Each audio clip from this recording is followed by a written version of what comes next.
Alors, bon matin à tous et à toutes. J'ai écrit ce matin à François Legault, copie de la lettre pourra vous être communiquée. J'ai écrit à François Legault pour lui demander de façon pressante 3 choses, dans un contexte où il a clairement perdu le contrôle des finances publiques, François Legault. On lui demande de préciser immédiatement la date de la mise à jour économique et de nous présenter à ce moment-là un portrait clair et complet. Pas comme la dernière fois où on s'était fait dire le 7 novembre 2023, déficit va être de 3-4 milliards, puis finalement se faire dire 2 mois après, bien c'est plus 3-4, c'est 8 milliards de plus, ça sera en plus 11 milliards. Alors, des 3 choses que j'ai demandé à François Legault dans la lettre que je lui ai envoyée dans la dernière heure. Premièrement, une date de mise à jour économique. C'est pas normal qu'on ne le sache pas. C'est pas normal parce que l'an passé, on l'avait su 1 mois à l'avance que c'était le 7 novembre.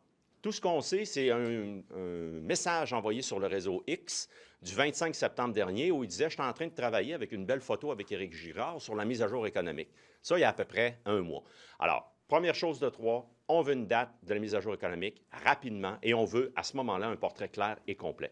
Deuxième chose que je demande dans ma lettre à François Legault, qui est en perte de contrôle totale quant aux finances publiques, c'est de mettre sur pied un bureau parlementaire, directeur parlementaire du budget. Directeur parlementaire du budget, c'est une nécessité au Québec, face surtout à un gouvernement caquiste qui est en perte de contrôle quant à l'état des finances publiques. Et troisième chose que je demande à François Legault, c'est de nous arriver rapidement avec un plan complet, transparent et détaillé quant à sa vision vers un retour à l'équilibre budgétaire. C'est important. Face à un gouvernement, là, François Legault, il lui reste, là, comme premier ministre, là, il lui reste 2 ans.